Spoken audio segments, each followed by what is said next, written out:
Good morning, everyone. I'd like to call this meeting of the House Insurance Committee to order. I am Representative Perry Warren, Democratic Chair of the House Insurance Committee, joined by Representative Tina Pickett, the Republican Chair of the committee. This is an informational meeting only, not to talk about specific legislation, but rather to learn from constituents and experts regarding infertility care in Pennsylvania. Presenters will have approximately 7 minutes for remarks. We might have to cut it down to 6. And Joe Keller here will be manning a timer to kind of try to keep us on track. Our first testifiers are walking in. Are you all set to start, or would you rather have a couple minutes and we start with the second testifier? All right. You are good to go. Madam Chair, any opening comments? Good morning, Mr. Chairman. Thank you. I'm just very anxious to hear the information today. Thank you. Okay, our first presenters are the family Hoff, Marianne, Tyrell, and Melton. Great. Oh, okay. Great. Oh, you know what? It's even in the script if I just read ahead. So the Hoffs live in Lidditz, and we'll speak on your infertility journey. And if the three of you are ready to go, we welcome your testimony. Thanks for joining us.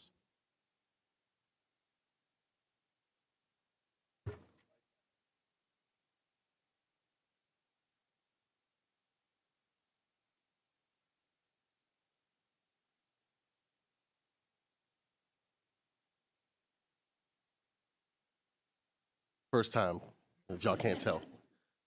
My name is Tyrell Hoff, father of Mountain Hoff, and U.S. Air Force veteran. I'm a machinist by trade, and right now I'm a stay-at-home father. So I guess the beginning of our journey was actually finding out it's hard to get pregnant, despite what you might grow up thinking. You know, I had the mindset of, you have relations and then you get pregnant. It might take a couple of times, but not knowing that there's a real medical reasons behind why two people can't get pregnant. So I was ignorant of that in the beginning of our journey. After trying for, a year or two, my wife came to me with the idea of IVF. I was not on board at first because I believe that men and women can get pregnant. You just have to wait, and you have to try, and you have to be blessed, and all those things. So, not knowing there were things behind it, she knew her own body, so I had to relent and trust that it would be for the best. So, finding out how much it was gonna be while we were on a debt-free journey was kind of jarring as well. So, we had to take out loans and go into more debt. And it just was not part of my short-term, goals as far as having a baby. I thought it would be pushing it and all that stuff. But when we actually went on our journey and found out that there were real reasons why she couldn't get pregnant, that was all the more eye-opening for me, being an ignorant man that doesn't know that women have things that prevent them from getting pregnant. And we learned all about that. It was battling, feeling like, you can't do a certain thing that most other people can do. So, that all comes with the with the journey. Having to be okay with saying, okay, we need help. How can this help us? What can we do, to make this happen? Because we wanted our family. And I'm glad we did, because I learned a lot. And it was rough. It was a rough time. It was scary because it doesn't always work. That annoyed me even more, because it's like, well, we're paying for this. It's not even a guarantee. It's not 100% guarantee that it might even work. So you go in with that faith that we do this and it works because there's a lot of other stories that we have friends that are still going through the process. And it's like, wow, they're paying for everything they have to do year after year in hopes. So, you know, it kind of struck different when we were able to go through it and be blessed with Mountain, because thank God we didn't have to go through it multiple times, because one time was enough. You know, I had to give her shots. You know, her body was going through things. She was emotional. She was hormonal, and dealing with all that was just, it was rough. And, you know, you got to be strong for each other. So, and you have to look towards the end goal. So I'm glad we did. And I just hope that, you know, what I have to offer can help in any way, you know, because it is something that I feel like would benefit people that don't know why they can't get pregnant, you know, that there's help that, you know, that's out there if they look for it, and if it's widely available for more people to use, I think that would be a great thing. Good morning. My name is Marianne Hoff. I am obviously the mother of Mountain. Lived in Pennsylvania for about 10 years plus. He'd like to speak as well. I've lived in in Pennsylvania for about 10 years. Grew up in Maryland. I'm a graduate of the University of Minnesota with a degree in chemical engineering and risk management. I currently work as an executive and vice president at a financial services company. The journey for Tyrell and I started in 2018 when we got married. As he mentioned, us trying to get pregnant. We suffered a loss initially, right after we got married, and weren't sure about, you know, being able to conceive afterwards. As he mentioned, we came to the process of fertility treatment and quickly realized that we were going to have a significant financial burden as a part of that. We did have, and I want to make sure that we stress that healthcare was a partner to us in the process. There were elements of the process that were covered by our healthcare, but today I'm here to advocate for an expansion of that coverage, because there were certain elements of what was a diagnosis for me as far as infertility and the medical treatment for that, which is the fertility treatments that we received through LGH, had elements that weren't covered, and that was, as he mentioned, a financial burden for us.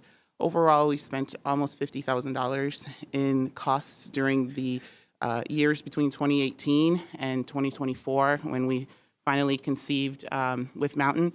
And Mountain was our one and only shot. He was the only viable embryo after an egg retrieval that was not covered, that we paid for out of pocket. We used medication to help prepare my body for the process. And we had gone to another clinic before we were lucky enough to work with the team at LGH. And during those first few rounds, there's a ramp up. You know, it's not just jump straight to IVF. There's other treatment paths along the way until you get there. So whether it's IUI or timed intercourse or use of medication, as you go through that process, all of those costs that are outside of what's covered by healthcare do add up. I took a look at just some information from the past. After you go through the process, sometimes you try to block it out. But our price quote for our medication in the first few years was about $7,500 for 5 different medications, all of which were not covered by healthcare and would be paid for out of pocket. And we certainly had better pricing going through the LGH fertility services for our medication. But again, those medications, which, as Terrell mentioned, he gave me shots every day for about 3 months in order to prepare us for the transfer and afterwards. I had time taken away from work. There is an emotional toll and emotional burden going through this process, and having to navigate whether or not something would be covered or not covered from a financial standpoint adds to that emotional burden. Every month that you go through and you realize that you have your cycle, which means you're not pregnant, but also that you can get pregnant. There's that frustrating piece of it. And then recognizing that if we do have another cycle, we might have to, have the financial set aside to be able to do that. As he mentioned, we were determined to live a debt-free life, but this was the one thing we were willing to go into debt for. And other families who are looking to embark on this journey, we would hope have an easier time through coverage expanded to be able to actually address not only the areas around what contributed to the issue, which, I had multiple surgeries relating to fibroids, relating to just being able to have my womb, available to be able to conceive. And those things, elements of those things were covered within my healthcare. However, the actual treatment, which would help us result in having a baby, was not. And that's, for me, really important to advocate for the expansion of. Thank you so much. There's more to our story, but we have 10 minutes. I'll leave space for any questions. And Mountain said his piece as well. And Thank you, Mountain, and your parents. And yes, as you welcome any questions, Chairwoman, any questions? I don't have any questions, but thank you for sharing everything with us. And your little boy just really takes to this. He's a little star there. He really is. Thank you. thank you. I appreciate that. And members of the panel? Okay. Representative Mays? Good morning. Good morning. Thank you so much for being here today and sharing your story, sharing your journey. My colleagues and I, especially Rep. Malagari and Rep. O'Mara, have been championing IVF this session and last session as we all come to it from different perspectives. Yes. So I hear your story and my story and your story as me and my wife work. We have a 20-month-old baby through IUI and are considering and working towards a baby using egg retrieval as well with my DNA. So watch out, world, Exactly. if that actually materializes. And I understand the cost, and that was what my question was going to be, but you shared there was at least $50,000 that you had to invest in your family because it's not covered. And so I think we don't understand all the complexity and the layers of this journey Right. and the stresses you outlined. I thank you for sharing that and uplifting it, because I think folks who don't experience infertility or take these types of journeys with assisted reproductive technology don't understand the emotional toll, the financial toll, the social toll, physical, mental toll that this all takes, so that we can bring the children we want into this world. And so you mentioned that you did have insurance, and that's great, but you still had your out-of-pocket costs.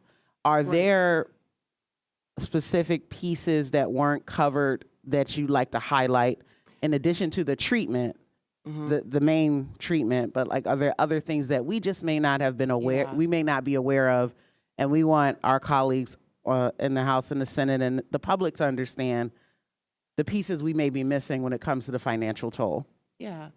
Thank you for that, and I wish you all the luck on your journey. Thank you. As far as for me, the highlights for areas, like I mentioned, that I would appreciate consideration for expansion in would be, the monitoring. So going through the cycle in the mornings between 7 a.m. or 6 a.m. and 7:30 or so, if you're on this journey, you're going to your doctor's office. You're going for ultrasounds and blood work pretty regularly during that time frame. And those monitors are not part of what's covered by healthcare. So that's part of the out-of-pocket costs for your monitoring. And that's just that's ultrasounds.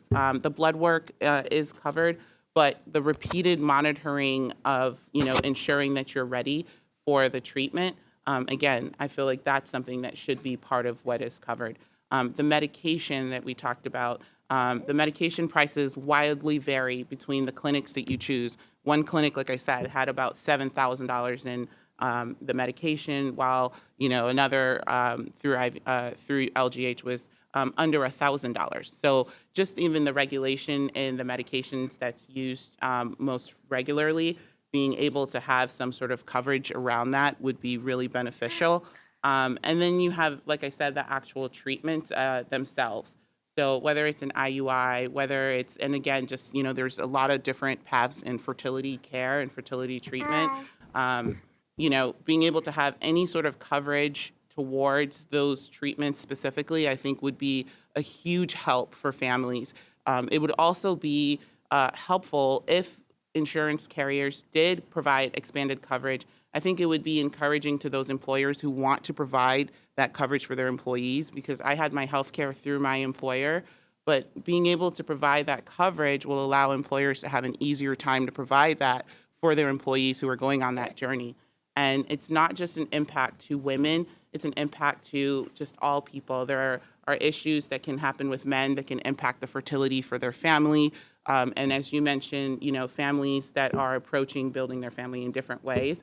All of those are opportunities for us to support people on that journey through the coverage. Because, as an employee who pays into my employer's premiums for my health care, knowing that this was completely outside of that, while it was related to a diagnosis that I had for my health care, that was something that just added to the stress of that.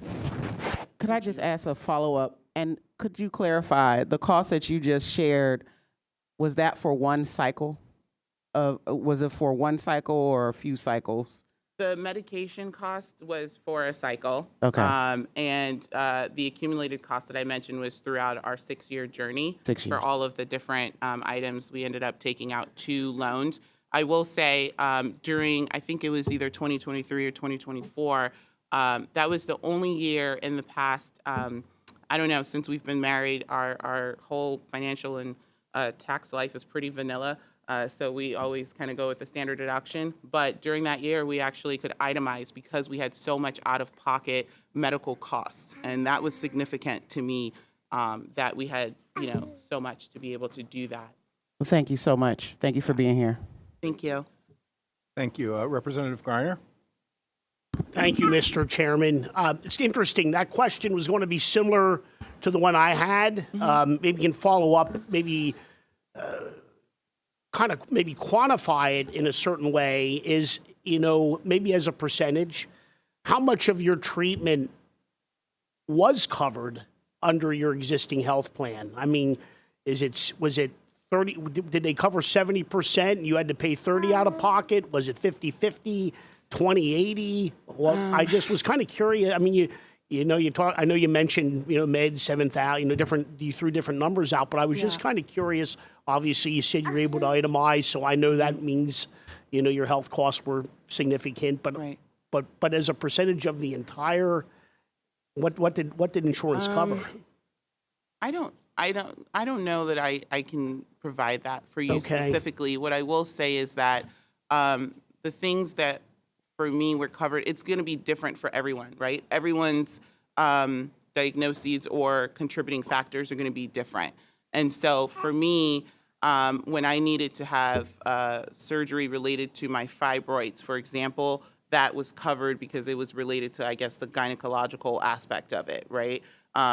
When I had surgery, I had 2 surgeries related to my fibroids, and those were covered essentially through my health care. Blood work was covered because that's a typical, medical process. So part of it also is having to make those delineations between what's covered and what's not. Hopefully there's a clinic that actually has a financial assistant, which we were lucky to have a financial assistant through LGH that helped to outline what would be covered and what wouldn't be. But you would anticipate going into something that impacts your health, that if you have health insurance, that you wouldn't have to make those delineations outside of it. So I couldn't give you a percentage of the whole total, but in the sense of fertility care and the specific treatments within it that could help impact and heal us to be able to conceive, I would say, we paid out of pocket for those services. for related health issues that were potentially contributing or that our doctor was using to investigate why we couldn't, some of those were covered. Like an MRI, for example, was covered. So it's difficult to piece together. I you know, because I was just thinking in the back of my mind, you know, you paid X out of pocket, but it would have cost this. That's what I was just trying to figure out. I can understand that. Let me ask. I did walk in a few minutes late. As far as the loan goes, how did you get the loan, and how does that work? And can everybody get a loan, or did you work through LGH on that, or how did that come about? One loan we got was a personal loan through our credit union when we found out what the cost would be from the clinic. Another loan we got was through a third-party partnership with the clinic through a company called ARC Fertility. So there are companies out there that specifically work with financing for fertility services. And so because they know that these things are out of pocket, they create financing packages in order to identify what would be helpful. There you go, Papa. And so, for example, with us, we had a package where there was a loan where you would pay for 2 cycles of egg retrievals, hoping that one of those would work. And if you had a live birth on one, then you might get a bit of a discount on that loan. But again, now you're gambling with whether or not you can conceive or not. So there's a lot of loan programs out there specific to those who are going through this process. Let me just ask, what's the payback period and what kind of interest rate are we looking at? I think the interest rate on that was, it's going to be based on your credit, first of all. Okay. So, you know, it could range for different folks. I want to say, I'd have to pull out That's okay. that data, but I'd want to say ours was probably around 8 or 9%. Okay. But it could be higher depending on where you are from a credit perspective. Yeah. And the loan that we got out, I think, was a 4-year loan. But as my husband mentioned, we were on a debt-free journey and trying to pay that off as soon as possible, which we did. But it just, you know, many folks, I came across a Facebook post actually recently in preparation for coming where someone had asked, because I'm still connected to some of those groups, how are people paying for this? And you had people who had coverage through their insurance because their state mandated it, like in Maryland or some other states. And then you had folks who were taking out loans from their 401k, people who were going into credit card debt, people who were trying to get this treatment in other countries where it might be more affordable. So there's a wide variety of how people might pay for this, but one of the best and most relieving way is to be able to get that through your healthcare coverage. Understood. No, thank you. Appreciate you being here today. Thank you. Thank you so much. Thank you. Representative Malgari.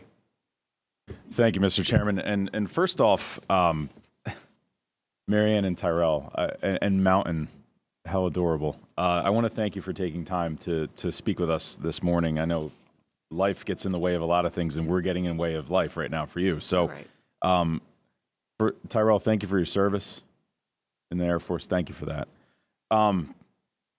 As Representative Mays mentioned, my wife and I have been going through this process as well. We have not been successful yet. However, and I'm going to put a caveat into that. We've done 3 cycles so far with no success. Each retrieval requires a ton of medications, a lot of timing, a lot of follow-ups, follow-up appointments, and we were going down the road, and it was the 3rd time that we had gone through this, and with no success. And my wife came back to me and she said, "Hey, my doctor realized that my thyroid levels, not fibroid, because you mentioned fibroid, but thyroid levels were out of whack, and she needed to take medication." Fast forward a little bit, she ended up having her thyroid removed, and it was found to be cancer. So we are now in the process of trying to figure out what our next move is based on that. But had we not gone down this road at all, how many years would she have been living with thyroid cancer? Unknown. Right. Exactly. The reason why I say that is because, you know, We're here fighting for families that want to have children, their own DNA, their own progeny in this world, their own people that they can put that impact of their life onto and teach them. What resources would you have found beneficial in your infertility journey that you did not get? What could you have had help with that would have helped you through this journey? Because I know what I keep asking the questions all the time, which is why we're having this conversation today. But if you could answer that question. I think that, and I wish you guys all the best of luck on the journey. And as you mentioned, you do identify things in your health by going through this that impact it. And I think for me, it was very eye-opening, and this is maybe a broader conversation, but it was very eye-opening how little awareness there is about this. My husband touched on that a little bit, where I think we all kind of have this concept of this is how babies happen, and it's not something that's really talked about. Miscarriages and issues with fertility. Those are things historically that are on the hush hush. People don't talk about. So I was really surprised by how little awareness there was for me, just in being able to understand the process. Luckily, we had clinics, I think, that did a great job of sharing with us, what the process was and how it went about. Having more information, I think, from the healthcare perspective around, just what that impact is. When you have your healthcare policy, if I look on my app, I get things about what's covered and what's not. They share with me if you are, maternity services, these are the things that are covered. You can get a breast pump, you can get that, you can't get that. But this is something that's really kind of pushed to the side, I think, when it comes to the communication from healthcare policies around, if you were to get fertility treatment, is it just, we just don't cover that, as opposed to here's what might be covered, here's why this is covered, here's why this is not covered. Having any sort of explanation or understanding towards that part of our healthcare, I think it's a part of healthcare that is kind of pushed to the side, covered up a little bit, and you don't really have exposure to it unless you or a family member are going through it. So having that level of awareness, I think, would be really helpful. I think the clinics did a really great job educating us once we were in the process. But for the most part, it was the stress of kind of delineating between what would be covered and what wouldn't be. And then having to, most times you actually have to pay completely out of pocket before you start treatment. So it's not a payment plan to say, well, I can do this and I can pay $300 a month, or I can, you actually have to pay the $20,000 that it might cost, or the $5,000 or $8,000 for that cycle, depending on your treatment plan, completely before you start your treatment. So some of that kind of awareness, but I would say I think that our caregivers provided a lot of great information with us. Our nurses had presentations to us when we first started to kind of tell us what is IVF, what is included, what are the pathways it can go. But until you're in that journey, you don't really hear about it. So I really appreciate you all having this hearing and bringing this topic to light so that we can educate people on this aspect of healthcare that's not something that is swept under the rug or not talked about. It's a part of healthcare. It's part of our reproductive health, as you mentioned, which is core to all of our beings. Every living thing tries to procreate, right? So having understanding as to what some of those obstacles could be is important for awareness. Thank you for that. Thank you to the Hoff family. Thank you. Ms. Droney, you're ready to go. Christine Droney is a licensed clinical social worker from Lidditz. Lidditz is well represented in the House today, who supports individuals' mental health as they navigate an infertility diagnosis and treatment. It's on now. Hi, thank you for inviting me here this morning. My name is Christine Droney. I'm a licensed, can you hear me now? Can you hear me? Okay. My name is Christine Droney. I'm a licensed clinical social worker in Lidditz, Pennsylvania. So I serve really all of Pennsylvania. I'm licensed here and in the state of New Jersey. I will start by saying thank you to the Hoffs for sharing their story, because can you hear me? The emotional piece and really hearing their journey is what this is all about. I first began seeing patients in my practice that were going through infertility treatments because I specialize in grief and loss. I'm certified in thanatology, which is specialty focusing on grief and loss. So I started seeing a lot of women and men in my practice, female factor infertility, male factor infertility for the grief and loss piece. And so I didn't know enough about infertility, and I went and did a 10-month fellowship in infertility training. So, I learned a lot from the medical end of that part. But when we're looking at infertility, it's a diagnosis. So if somebody, had another diagnosis, diabetes, whatever, it's a diagnosis. There's standards of care. And in my practice, what I see is the psychological factors impacting folks going through infertility, which we see a lot of depression, a lot of anxiety, a lot of situational depression. And then we see the psychosocial factors, which are loss of self-esteem, loss of self-worth, loss of connections to your parents, your support system.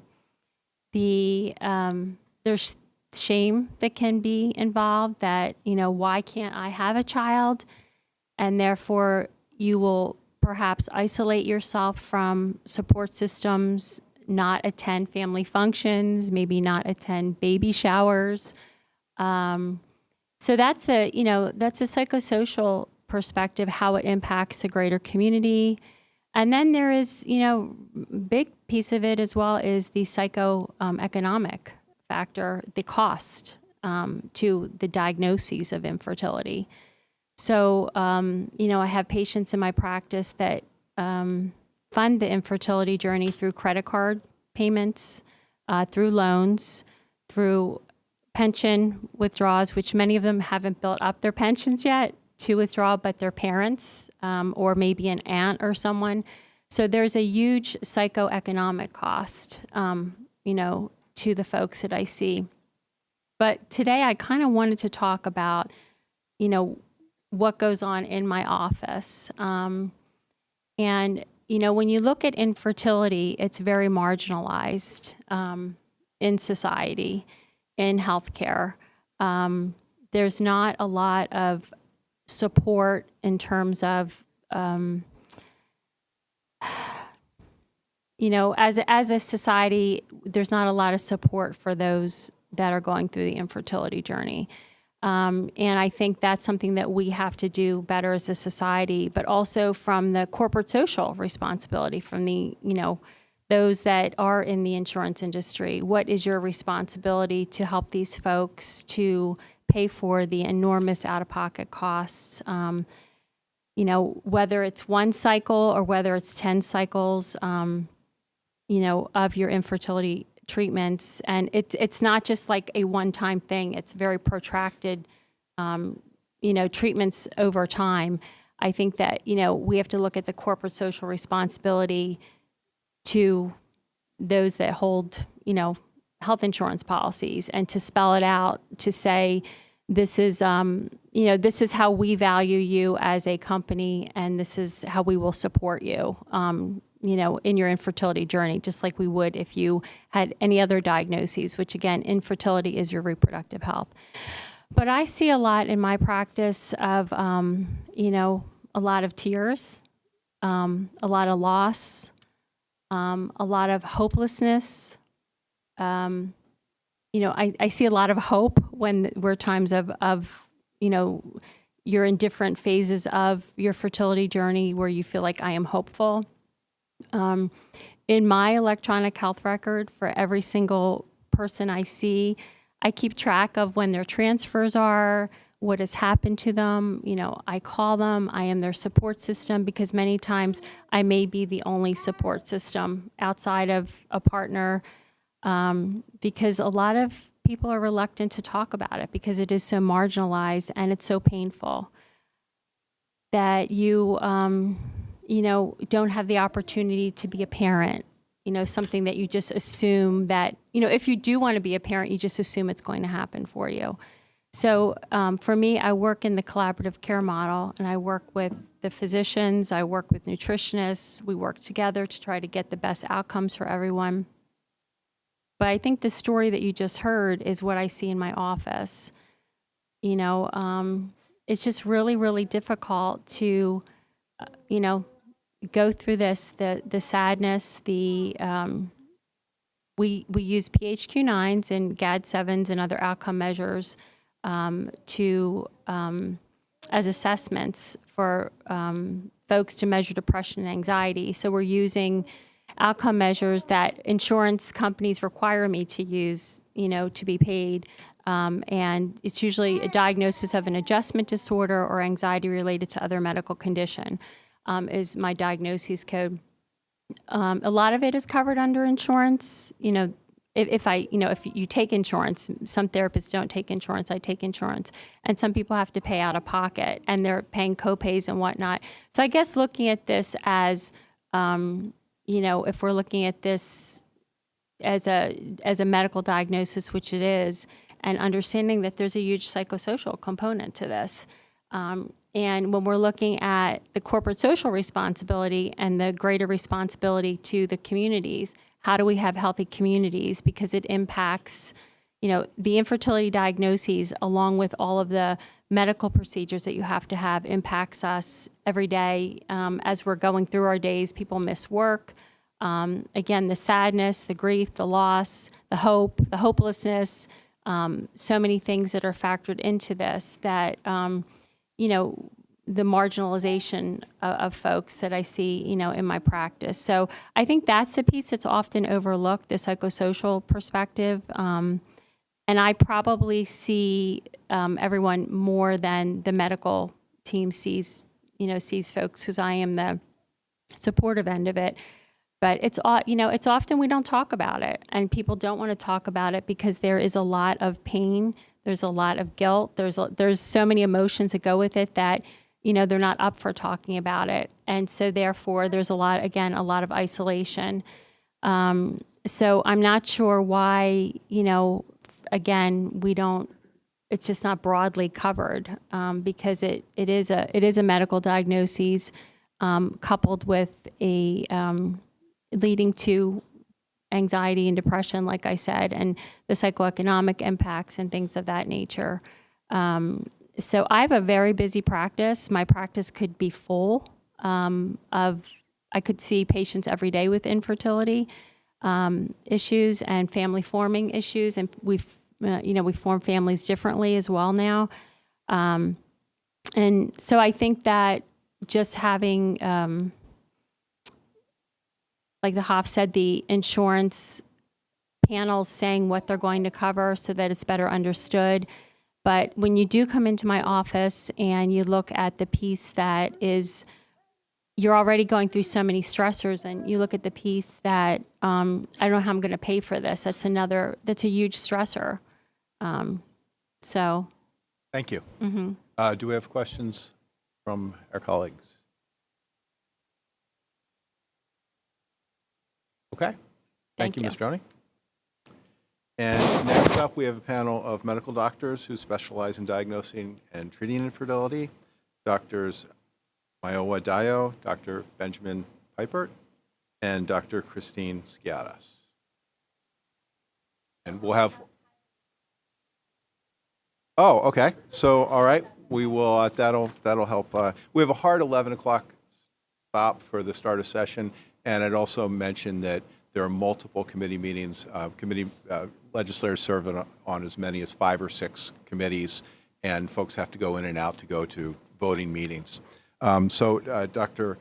Tyler Kosubo is joining this panel as well. We'll hear from all 4 of you, and then we will go to questions. So whoever is slated to start, please go ahead. Thank you. Excellent. Next slide, please.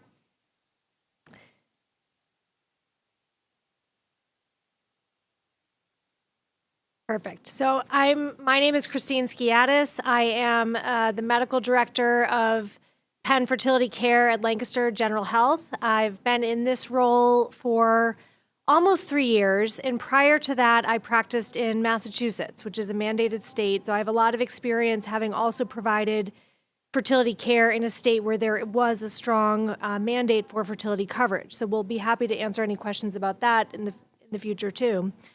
I'm going to lead off this session, and then we'll turn to some of our other colleagues to present different parts of it. But I want to start by saying that infertility is not new. This is an ancient disease that has been around since people have been trying to have babies. There have been ancient Greek, Egyptian, and Chinese texts documenting treatments for infertility dating back millennia. The picture you're seeing in front of you is a Venus of Willendorf statue that's over 30,000 years old that was thought to be a fertility goddess or helping people to conceive, so that this is not a new problem. Next slide, please.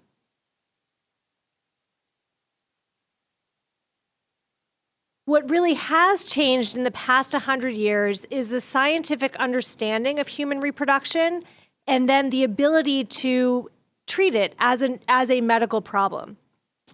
Ovulation, or understanding that an egg was released only once a month for women, was only discovered in the 1920s. So really within the last 100 years. We developed the ability to measure hormone levels only in the 1950s. The first fertility medications were developed in the 1960s, and the first home pregnancy test wasn't even available 50 years ago. That first home pregnancy test was available in 1977. So in many ways, it's not a surprise that insurance has not necessarily caught up to this field, because it still is a relatively new field with new opportunities to understand this medical problem and then to treat it. Next slide.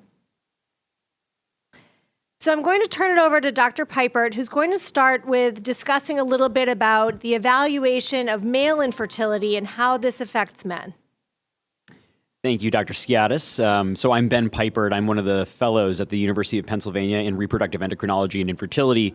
To give you a little bit of background on what that means, it means I've completed my training in obstetrics and gynecology and chosen to subspecialize. I'm also a health services researcher and have really focused on infertility insurance coverage and what that actually does in terms of the provision of care for patients.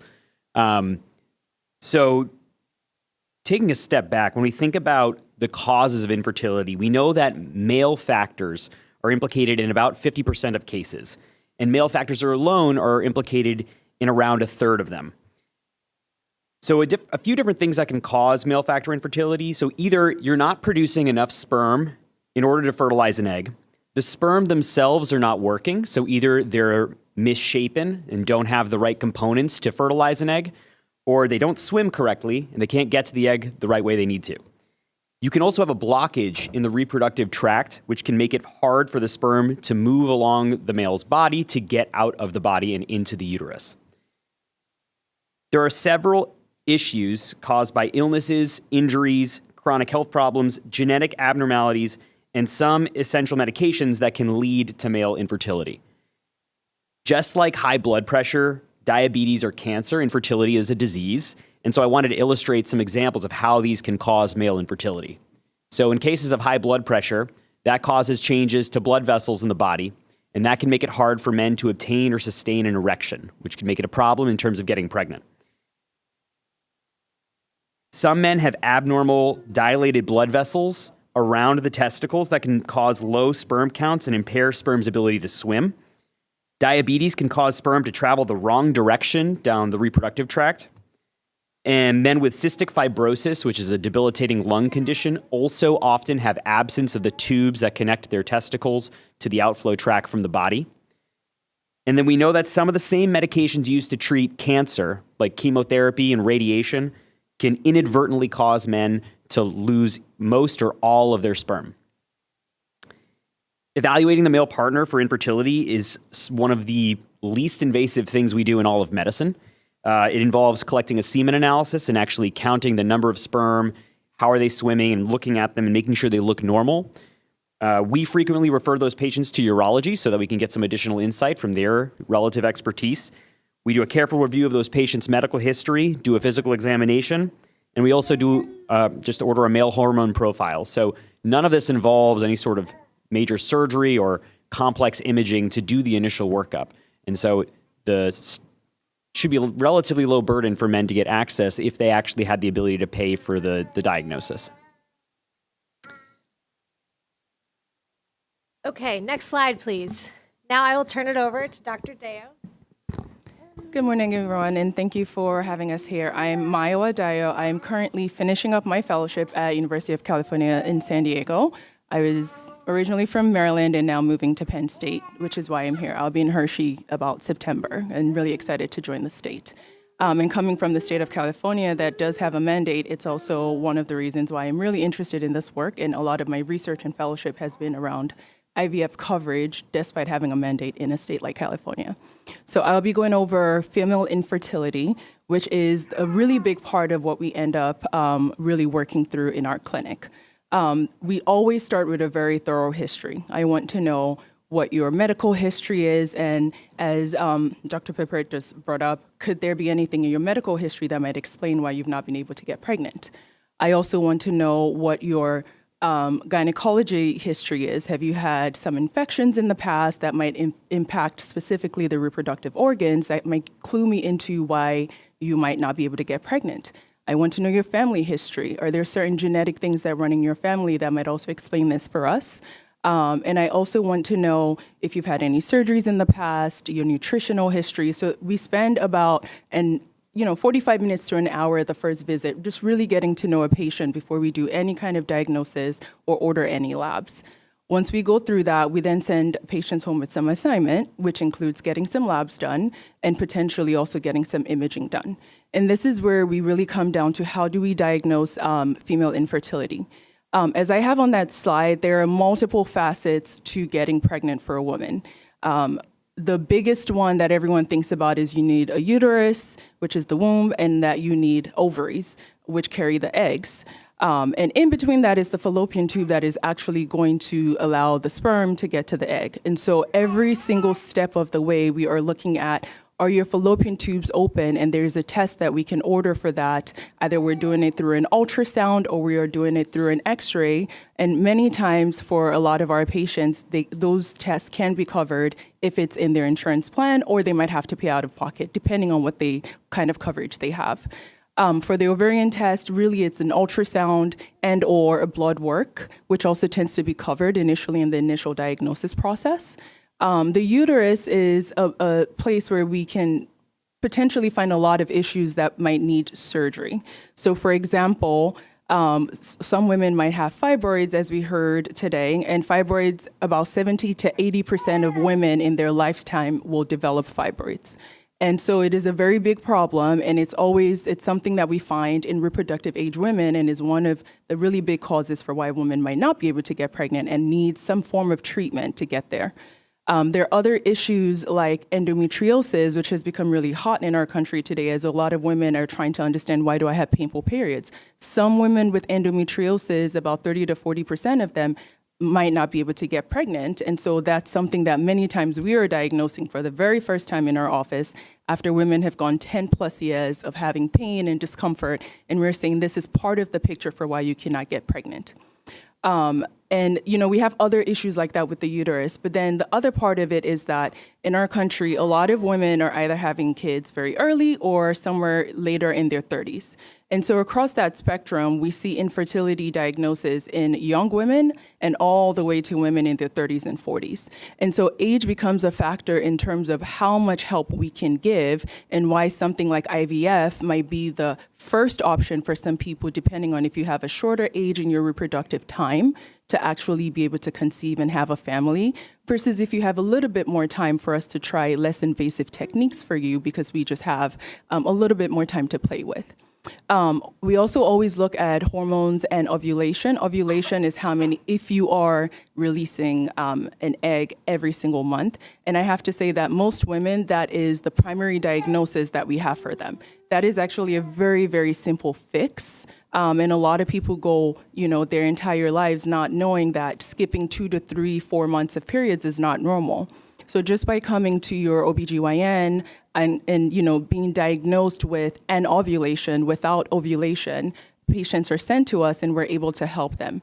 Some patients who cannot release 1 egg per month have a much more severe disease called polycystic ovary syndrome that they have to come to a reproductive endocrinologist to go through a series of treatments to keep them safe when we try to induce just 1 because they have a problem of too many.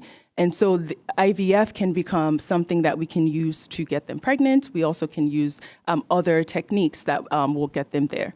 I think the biggest takeaway from this is that it is a very complex system that we're looking at, and that we start with a very thorough history to be able to direct a woman's care or a person's care very well so that we have a very clear diagnosis, and when we are giving treatment, we are sure of what we're working with. Thank you. Next slide, please.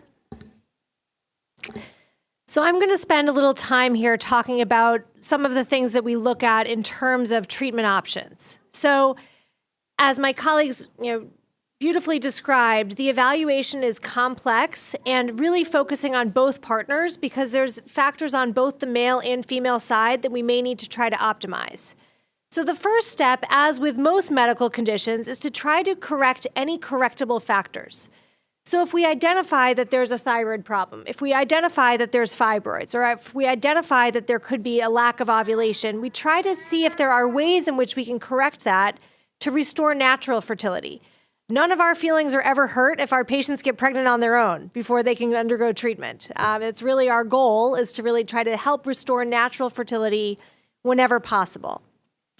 We try to confirm ovulation, and as Mayowa mentioned, if we can just restore ovulation for many women who are not ovulating, they may not need any further treatment. They may just be able to try on their own once ovulation is restored. We try to optimize anatomy, seeing if there could be fibroids to remove from the uterus, if there are ways in which we can try to optimize fallopian tube function or remove a damaged tube if that may be actually interfering with getting pregnant from the other side.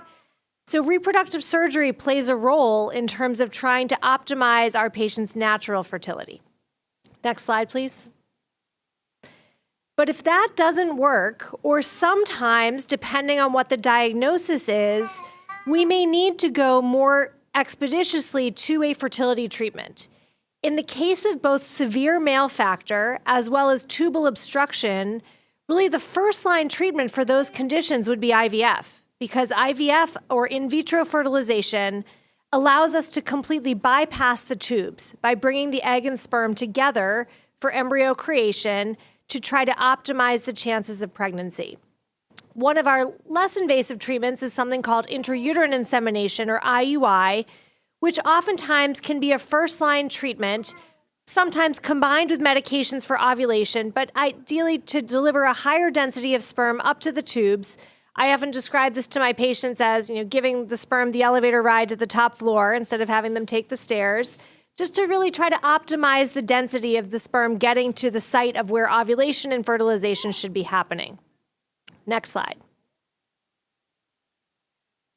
The first baby born from IVF was in 1978, and this is a picture of Louise Brown's birth with the physician, the laboratory scientist, and the fertility nurse that were all involved in all of the science to bring Louise into this world. So she was the first baby born, and in 1981, Elizabeth Carr was the first IVF baby born in the United States. So again, this is still relatively new that IVF has become a viable medical treatment. Elizabeth Carr was the 15th IVF baby born in the world. So in those 3 years between the birth of Louise Brown and the birth of Elizabeth Carr, only 15 babies were born. In comparison, between 2013 and 2022, 27,285 babies were born in Pennsylvania from IVF. So that really just speaks to how dramatically this treatment has evolved over the last 40 to 50 years in terms of its efficacy and success rates. Next slide, please.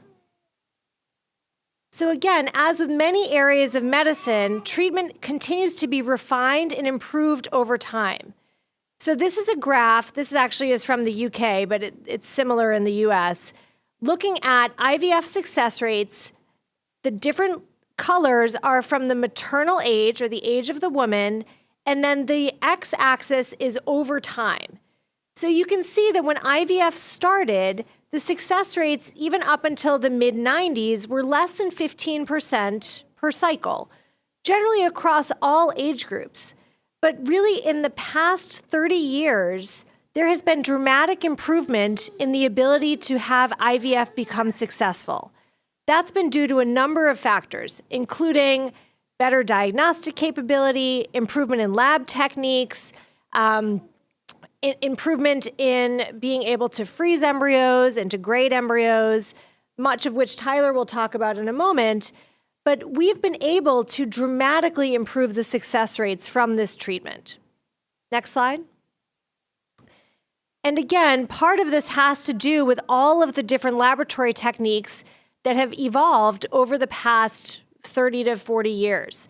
This is a graph here just showing kind of the timeline when different lab techniques came into play, and all of this really ties into making this a more successful medical treatment for the disease of infertility. Next slide. And then finally, I want to spend just a moment on the idea of, can we prevent infertility? Is there a way to prevent this medical problem? So fertility preservation is an evolving field within reproductive medicine. The first birth from frozen sperm was in 1953, but egg freezing was really considered experimental up until 2013. Fertility preservation can help to preserve fertility from multiple different threats to fertility, including medications that could lead to infertility, such as many different chemotherapy treatments, radiation treatment, surgical management, and then also depending on different lifestyle factors that might be at risk for infertility. We saw a number of patients that had returned from Iraq and Afghanistan when I was previously in Boston earlier on, that had had injuries that were resulting from combat injuries that led to the loss of their fertility. Sperm cryopreservation for these men prior to deployment would have potentially saved fertility across the board. So that these are dramatic issues that can completely alter the way that people's families are formed and built in the future if we spend a little time also thinking and being cognizant of trying to prevent infertility when we know that there could be risks. Next slide. I will turn it over to Tyler to speak about the lab, and then we'll take questions for everyone at the end. Thank you, Chrissy. Good morning, and thank you all for allowing me to share with you today and bring some attention to these ever-important topics of infertility and family building. My name's Tyler Kazubo, and I'm a constituent from Lancaster County, where I'm currently employed as an embryologist with Penn Fertility Care, Lancaster General Health. I was born and raised in Pennsylvania, and in 2009, I left home to attend St. John's University in New York City to study biology. Since then, I've been searching for the perfect something to bring back home to the communities that helped raise me in hopes of just making things better. And now, over 15 years later, I find myself back here with you all, back home and equipped to serve our communities through the work that we do in the IVF lab. There always seems to be a layer of mystery when lab work gets mentioned, so I wanted to just simply walk you all through some of my day and give you a glimpse into some of the ways we're helping Pennsylvanians through their family building journey. Most of my mornings start with male infertility testing, which is also one of the most common starting points for couples undergoing an infertility workup. Male fertility is in decline. with some research suggesting a decrease in sperm counts by up to 50% over the last 50 years. And as we heard today, it'll take both a healthy egg and a healthy sperm to be successful in this process. Therefore, starting with a standard semen analysis is very practical. It's an inexpensive and effective test to answer some very fundamental questions about a male's reproductive health. How many sperm are there? How well are they moving? And what do they look like? All these questions will help guide towards the most appropriate treatment option for these patients. And in addition, we can perform fertility preservation for patients seeking to freeze samples for use at a later date when indicated, for example, prior to chemotherapy or radiation therapy. Once a plan is in place, sperm preparation techniques can be carried out in the lab to ensure the best swimmers are used for treatment, all while filtering out unwanted cellular debris and swimmers that didn't quite make the cut. The next part of my day is where we really start piecing the puzzle together. That's egg retrievals. This is a staple procedure in the IVF lab that requires collaboration from our unique multidisciplinary team. It's a method that allows us to safely collect eggs from patients and begin to prepare the eggs for use in the future. For most, that just means later that day. But for others undergoing fertility preservation, that future could mean when they eventually find the right partner, or finish an upcoming deployment, or after they ring the bell following their cancer treatment. Fertility preservation by egg freezing is one way that we can ensure we're meeting patients where they are in life and supporting each unique circumstance with a safe and effective lab technique. And lastly, one of the final tasks of the day, and I like to think we save the best for last, are embryo transfers. This is a time that's very near and dear to my heart because this is it. This is the culmination of all the hard work that went into this journey. And I'm not just talking about the 24/7 laboratory monitoring of embryo culture conditions or the countless quality control checks that we do to ensure patients are getting the absolute best chance of success. I'm talking about the late night medication injections, the early morning blood draws, the serial monitoring that patients endure through their IVF cycles, the literal blood, sweat, and tears, commitment by all in pursuit of a common goal, that's family building. And I think that's got to be something. So this brings the IVF process full circle. Transferring an embryo, which is placing the embryo back into the uterus with a catheter, is the final step for many. But just like with eggs and sperm, embryos can be frozen and used at a later date for future embryo transfer. So I'm proud to be sitting here today in my home state, hopeful for the future of infertility care in PA. Most cases of infertility or impaired fertility are currently going unscreened, undiagnosed, or untreated in the US. And this is especially true in rural areas and states that do not have a comprehensive infertility coverage law. Early detection and rapid response to a diagnosis is common practice in public health and many medical interventions, including fertility. So if we're putting families first and working towards family building equity, we need to be supportive of each unique circumstance and remove barriers to access such as geography and income status. Thank you very much. Wow, thank you all. Thank you for your organization of the panel that really helped move things along and had a great progression towards Mr. Kasubo's resounding plea there. Dr. Dio, having presently working in California, where there is a substantial fertility coverage, correct? Do you, either objectively, if you know, or subjectively in your experience, can you speak to the difference between folks seeking fertility care and receiving fertility care and successfully having children in California relative to Pennsylvania at the time? Yeah. So what we know, not just for California, but for states that have a mandate, and the mandates look very different from state to state. And so we can't always compare, California to somewhere like Boston, because each state decides what that coverage, that mandate is going to cover.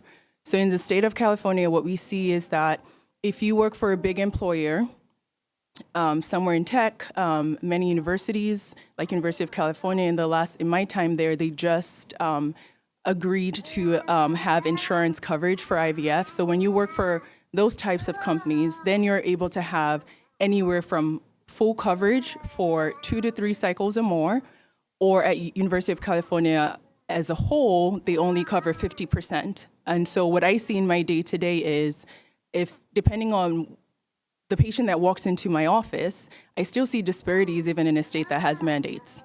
Because if you're a University of California patient, you're in the university, you don't get as much of your care covered, even though you're ours. Where if you work for Google, you get all of your care covered. And so I would say that we definitely, if we see 10 patients in one time span, probably we're going to see about 6 of them have really good insurance. 2 of them in the state of California have no insurance and are paying completely out of pocket because maybe they work in the state of California, but their employer is based outside the state of California. We still have those. Or they have government-funded insurance such as Medicare, Medicaid, which in the state of California does not cover any of these services. So despite having a mandate, because the mandate in California is still being worked on and still being expanded, we still have a gap in care. But our care is much more and significantly improved because of the mandate. So with the mandate, when we compare to other surrounding states, we are seeing that many more of our patients are seeking care because they know that they have this coverage and are getting care on the sooner side. Unlike the state of Pennsylvania, where, speaking to my colleagues who are here, a lot of the patients they see are in their 20s and 30s. Our patients are 37, 40, so people are coming to us much later, which means that our ability to help them is a very short time span. And so I think having that mandate actually gives those types of, couples that come to us a very quick way to say, here's the best treatment we have, instead of going through 6 years of trying, which they don't have. I hope that answers your question. Thank you. Who else has questions? Representative Haddock. I tell people back home that I am blessed and cursed. I have really had that kind of life, and you would think you're a state rep today and you're blessed. But today, we heard some personal testimony from Tyrell, Marianne, and the success of having Mountain, to Rep Mays and Rep Malagari telling his personal story. And I'm going to add the third one on the committee. And we didn't sit together by, it just happened that the 3 of us in a row. I'm going to tell you my story on a high level. I had to go through that with my wife. And I thank you because you talked about the male part of it. And I've been tested not once in my life, but twice. My wife had had a difficulty conceiving. And passed away. I had a partner who had difficulty conceiving, and unfortunately, besides the 2 issues that caused the problem with the infertility, other conditions took the second person's life also. So I lost 2 women in my life, but twice I was tested, and I was able to be exonerated. I'll use that word. I was good. But it still hurts when your partner has that difficulty and you're together and you got to go through it, whether it's your wife or your partner. But you, doctor, mentioned something, and I know at high level, some people think this is a condition. And finally, you said something that you said it's a disease. So this is more important than just being a condition. This is a disease that should be covered. So ironically, 3 in a row here have experienced this disease. Do we know a percentage of people in the population that we think this may affect? Thank you. Thank you, Representative, for that question. So data from the United States indicates that about 15% of couples will 15% of couples will experience infertility. There's more recent data from the World Health Organization that puts that figure at 1 in 6 couples worldwide.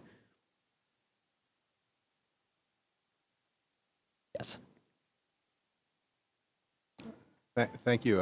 Representative Mays? Thank you so much for being here and sharing your knowledge and expertise. As representatives, we always have the capacity to learn more, even on issues that we are leading or advocating for. So I want to take this moment to not only acknowledge National Infertility Awareness Week, April 20th through the 26th. I see you have your orange on. I didn't get the memo. But thank you for being here to uplift this important conversation. I also want to uplift National Black Maternal Health Week, which was last week, April 11th through the 17th. And as many of you know, the Pennsylvania Black Maternal Health Caucus hosted our first statewide Pennsylvania Black Maternal Health Week. And so one of the issues, we're always looking at different intersections in our caucus. And so we haven't even approached infertility as a part of maternal health or how it may impact Black maternal health in particular. You've mentioned, Tyler, you mentioned radiation and chemotherapy, and I have introduced a bill, House Bill 922, which is preserving fertility for patients. I was just curious, any of you can answer this. What percentage of the patients or folks that you're seeing, are they trying to preserve their fertility in advance in general, or in advance of some type of disease or chronic illness like cancer or some other debilitating illness that will take away their fertility, that will certainly take away their fertility? Thank you for that question. I would say that we only actually have the opportunity to see the tip of the iceberg of people who would be at risk for fertility loss and who would potentially have the opportunity for fertility preservation. And I think that the main reason why we don't see more patients who would benefit from fertility preservation is due to the potential financial burden. When patients face a cancer diagnosis, they are overwhelmed, they're scared, and they also need to make decisions about their health and start treatment very quickly.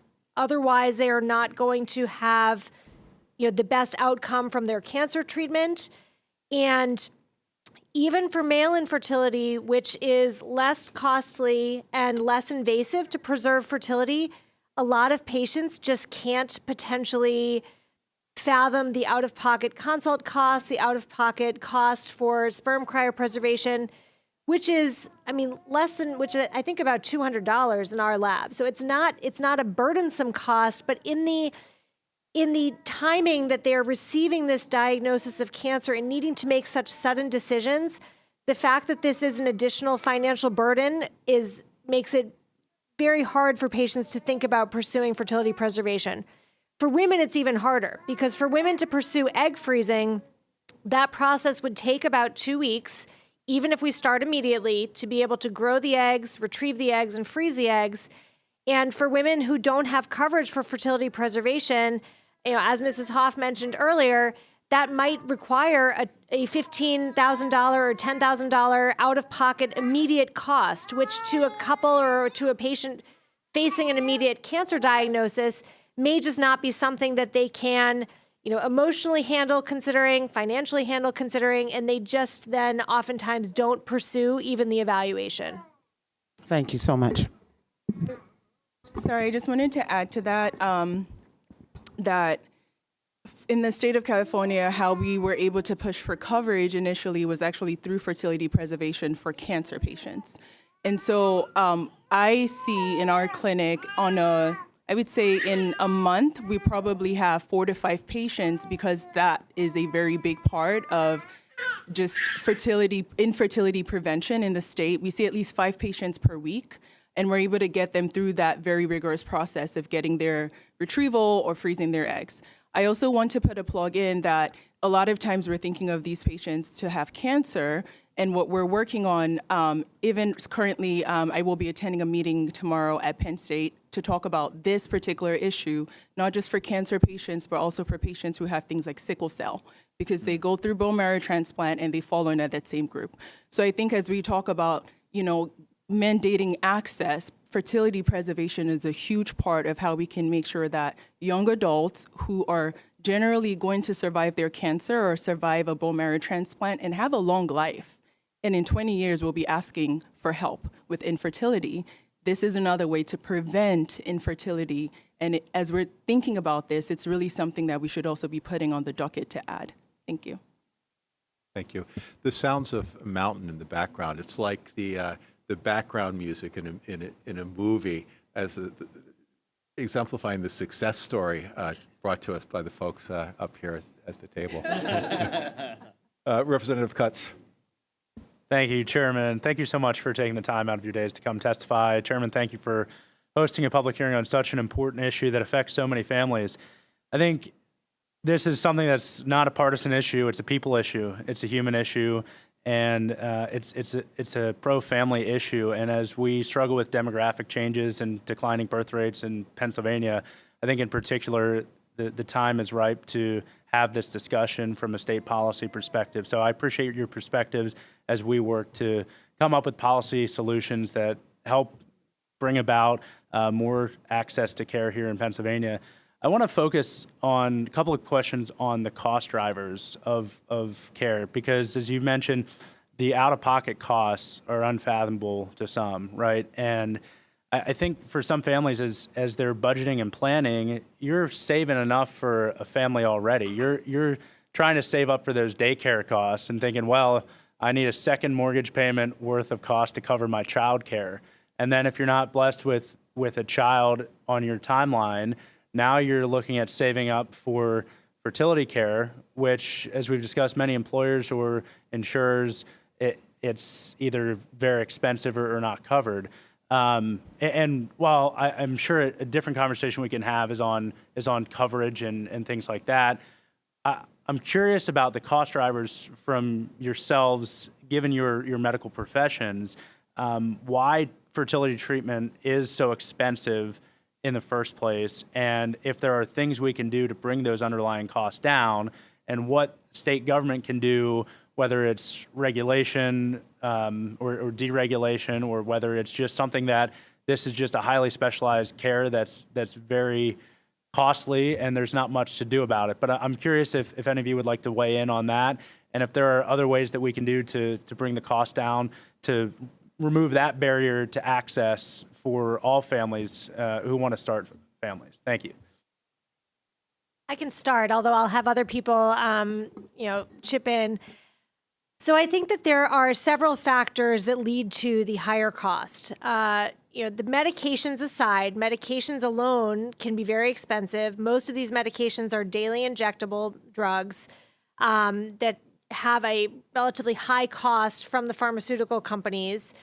Our hospital pharmacy is able to get somewhat discounted pricing if we are able to stock it through the hospital pharmacy, so that can help a little bit with cost of medications. From the treatment perspective, there are several elements that drive cost. Number one is the frequent monitoring, the blood works, ultrasounds. People probably have 5 or 6 ultrasounds over the course of their monitoring, 5 or 6 times that they're coming in for laboratory testing. They then undergo a surgical procedure, so there's costs involved in the surgical procedure that generally are not covered at all. So anesthesia, OR time, surgical costs, which again are high in any field of surgery. Again, just most people have surgeries covered by insurance. Our patients are undergoing a surgical procedure that's not covered. Then there is constant monitoring in the laboratory, as Tyler mentioned, of up to 7 days of, controlled laboratory environment, constant security system, surveillance system, gas management of the incubators, specialized embryology tools to allow for fertilization techniques, specialized skills from the embryologists. So this really is a completely multidisciplinary team effort, and it's really kind of the additive facts of all of those pieces that end up leading to the higher cost associated with an IVF cycle. So it's really the specialized nature of the care. So do you think out-of-pockets are so high because we just haven't brought this into the mainstream yet to say this is something that is a crucial part of care for people? And you think we need to bring it more into the mainstream as things that are either covered or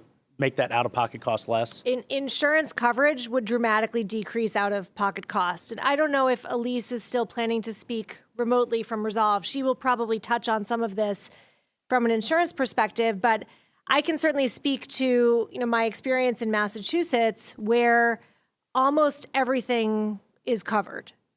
Patients do not need to pay out-of-pocket aside from copays for medications.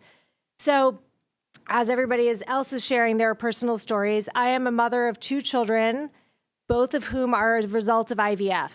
I went into this field before knowing that I personally would then also have infertility at the age of 30. So it was not, related at all to an age factor, to my knowledge, although who knows. Maybe if I had tried at 25, I would have been fine. But I had 2 cycles of egg retrieval, and my children were born on embryo transfer number 3 and number 7. The highest cost that I ever had to pay for any of my treatment was maybe a medication copay of $100. Everything else was covered. And I was a fellow at the time, and there is no way that I would have been able to go through this type of treatment at that time with the out-of-pocket costs that my patients are experiencing here. I appreciate that. If I can shift to one final short follow-up, Chairman. Access, cost is one barrier to access, right? The number of these clinics that are available is another. I had constituents come to my office actually about this very issue who said they had to drive over 2 hours just to receive fertility care they needed. I know in certain areas of the state, we have, in effect, monopolies right now. One provider controls all the clinics, and if you can't get in with that provider, you're driving 2 hours. I think it's an issue in rural parts in particular, but I think the mid-state having that barrier also is something that you wouldn't believe that in the mid-state there's one provider that controls 9 clinics within an hour drive, and if you don't get in with them, you're driving to go to it. But that was the case for these constituents who came in to speak with me about this issue. And my concern is even prior to getting to IVF, right? You have so many steps that are in between. We heard about IUI today, even treatments before that, just monitoring. I mean, these constituents said they had to drive 2 hours for an ultrasound. So you're driving 2 hours for a 15-minute ultrasound appointment and driving back. And now you're dealing with employers.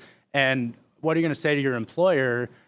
Hey, I need to leave for a specialty care appointment. It's a very private, personal issue. And I thank the representatives who shared their stories today, because I think it's important to hear those personal perspectives. But in many cases, in such a private issue, you don't want to speak with your employer about what kind of care you're going to get.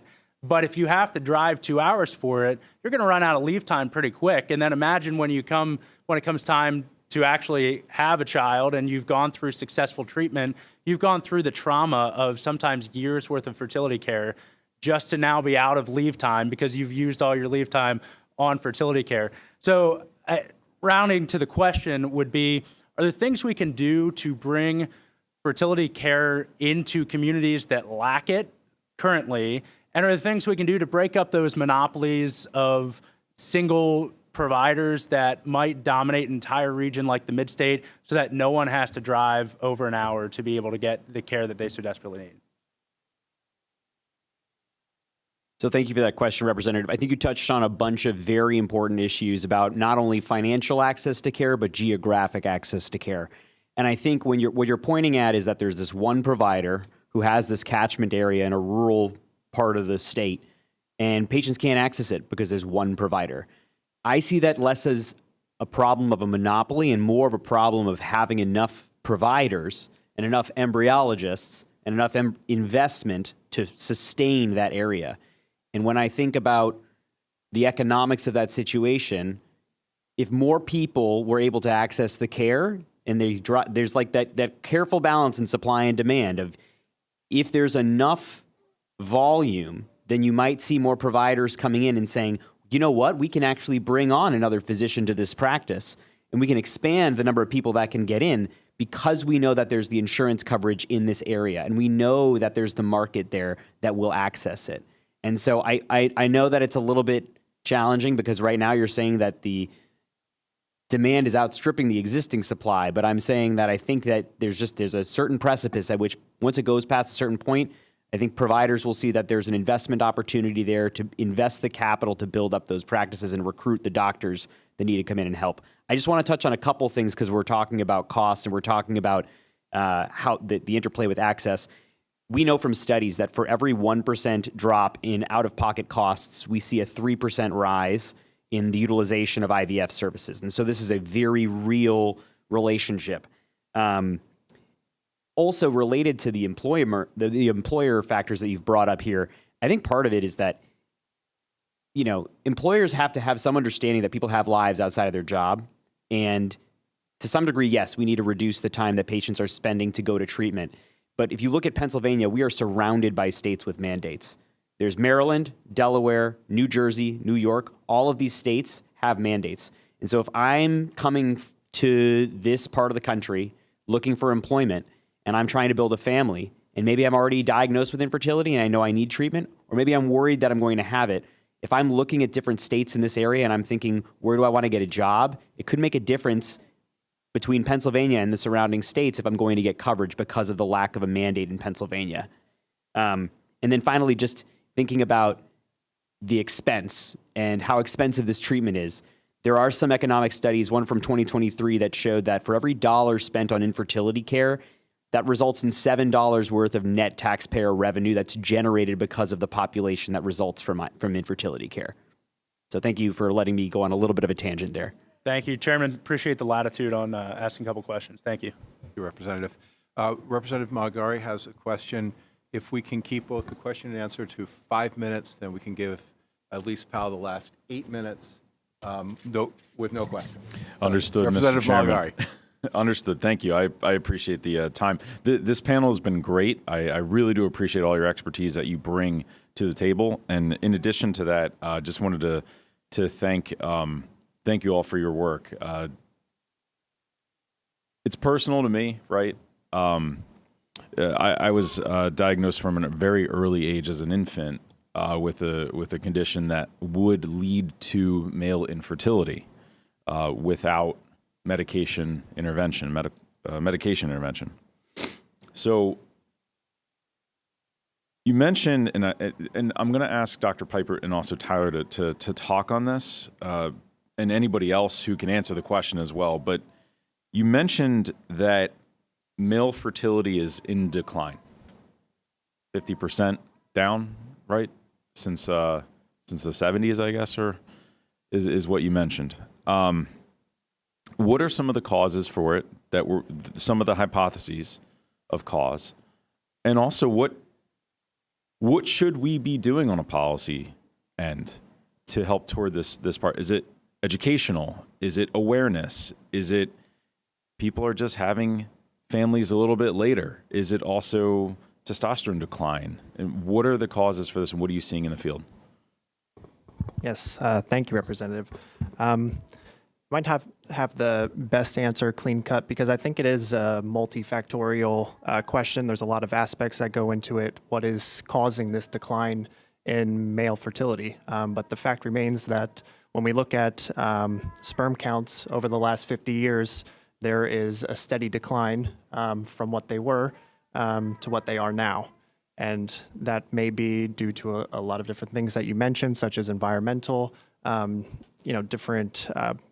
different diets that we had 50 years ago, just a lot more pollution in the areas throughout the world. So I think that there are a lot of different things that contribute to the decline of male fertility, specifically sperm counts. And in order to really identify when the decline is happening in a person's lifetime, I think early screening is a good place to start. So, for example, if a semen analysis is covered under insurance, that would hopefully spark some interest with some of the male patients that do have that benefit, and hopefully, get them out and start worrying about their health, their reproductive health, in looking to the future when they're thinking about building a family. Just a follow-up to that, at what age should young men be worried, starting to worry about their fertility? And if you wanted to touch on the previous question as well. Yeah, happy to do so. I think the most important part of figuring out if a man is going to have problem with infertility is for them to know that they have access to an evaluation if they need it. We don't necessarily recommend that people come in to just have their semen checked, but we would encourage people who are having trouble after 3 or 6 or 12 months of trying to conceive that they should come in and be evaluated. And part of that is awareness, part of that is insurance coverage, and part of that is access. And so we would just want people to know what, about 60% of people will conceive on their own after 3 months, about 75% after 6 months, and about 90% after 12. And so I want people to know that so that if they're having trouble, I don't mind seeing somebody at 6 months, even if they don't meet the diagnostic criteria at less than 35 for the female partner until 12. They can come and see me and we can do an evaluation. It helps people with their anxiety and the psychosocial part that one of our colleagues was talking about earlier. And just building off something that Tyler was saying with respect to like the causes of this fertility decline, the research is still being done to really understand why this is happening. But certainly one of the factors that seems like it could be at play is these environmental pollutants like plastics that have been identified in testicular tissue that may have some impact on spermatogenesis or the formation of sperm for men. But I would hesitate to say that we have a clear understanding of what's happening. Thank you. Thank you. And thank you all. And you'll be available for a few minutes as we close up here. Our final presenter is Elise Powell, Government Affairs Director for Resolve, a national fertility advocacy group, and Elise will be joining us virtually. Hi, everyone. Can you see my slides okay? Okay, great. Morning, everyone. Thank you for taking the time to hear from me today, and happy National Infertility Awareness Week. I have my orange on. I see some of my fellow panelists do as well. Very exciting to see. My name is Elise Powell, and I serve as the Director of Government Affairs for Resolve, the National Infertility Association, founded in 1974 as the leading national patient advocacy nonprofit dedicating to ensuring all people have the opportunity to build their families. Our organization has been engaging with patients, providers, and stakeholders across the family building community to develop policy solutions that expand access to fertility care. And today I'm here to share a brief national perspective on what we're seeing in other states when it comes to IVF insurance mandates and broader fertility coverage. As of today, the current landscape of insurance coverage includes 22 states and DC with infertility laws, 15 states with IVF mandates to cover, and 18 states with mandates to cover medically necessary fertility preservation for individuals facing treatments like chemotherapy. And all this translates to an estimated impact of more than 60 million covered lives since 2016 when Resolve started tracking this number. Maryland was the first state to act in 1985, and California, as you all heard from earlier, became the most recent state to act in September of 2024 to sign their IVF insurance mandate into law. The California mandate will expand coverage for more than 10 million people in the large group market and state employees. So that was a major win for us at Resolve. We've been working really hard on that effort. In 2019, Resolve created model bill language for IVF mandates that we call the Building Families Act. And many of the more recent laws that have passed were drafted using our model language. And we consider it to be the top tier standard of comprehensive fertility care coverage. We have this language on our website, and I'm happy to share afterwards if folks want to take a look. Resolve considers about 11 states plus DC to have fully comprehensive coverage, including Colorado, Connecticut, Delaware, DC, Illinois, Maine, Massachusetts, Maryland, New Hampshire, New Jersey, New York, and Rhode Island. And these laws generally include diagnosis of infertility, IVF coverage, fertility preservation, and a broad scope of fertility medication coverage. And throughout our work, we've seen some states go the route of building out their fertility care laws, starting with coverage for an infertility diagnosis, and IUI coverage, and the necessary medication for that, and then adding fertility preservation, and then building up to an IVF insurance mandate. I'll note that we've heard from folks who've considered moving from a state without a mandate to an IVF mandated state, as Dr. Piper referred to earlier. And many folks have considered changing employers or taking on part-time work to get coverage through their employer-sponsored insurance. And if you'll notice back on the map, Pennsylvania is on a bit of an island on the East Coast, being without an insurance mandate. Some momentum and recent successes. In 2018, Delaware became the first state in over a decade to pass a new comprehensive infertility and IVF law. Since then, California, Colorado, DC, Maine, and New Hampshire have followed with entirely new laws, while states like Illinois, Maryland, New Jersey, and New York have improved and built out their existing laws. California, which again is the latest state to pass an IVF mandate, is working to meet the demands of the governor, who, when he signed the bill into law, wanted to ensure that fertility coverage was worked into the state's essential health benefits benchmark plan in the spirit of equity. So the coverage can expand to all those in the small and individual group markets. And Resolve continues to be involved in those conversations on implementation of the law in California as they work through their EHB plan in the next few months. We've also been working with a delegate in Virginia who wants to include coverage for fertility care in Virginia's EHB benchmark plan. And they'll begin those initial negotiations also next month. So that's a new endeavor for Resolve that we're seeing a trend started. This year, Resolve has been proactively working in coalition with grassroots groups and on the ground and other interested stakeholders to introduce IVF mandates in Oregon, Washington, Minnesota, and Nevada. Unfortunately, both the Minnesota and the Washington state IVF mandates have been stalled out in the legislative process for the year, but the Oregon and Nevada bills are still in play and working their way through committees. And I'll note that this is the first time Nevada has considered an IVF mandate, so it's great to see the level of support we've been hearing on the issue from both sides of the aisle. And in fact, a growing trend we're seeing is how bipartisan this issue is. We've heard before this is a pro-family issue, and I can say from experience at our advocacy days that we had in the states in Washington and Minnesota earlier this year that everyone we talked to on both sides of the aisle had a personal connection to the issue, either the member themselves or a sibling, a niece, a neighbor. So it's great to see how over time this issue has really become a more mainstream topic to talk about. And folks are really wanting to address this lack of coverage.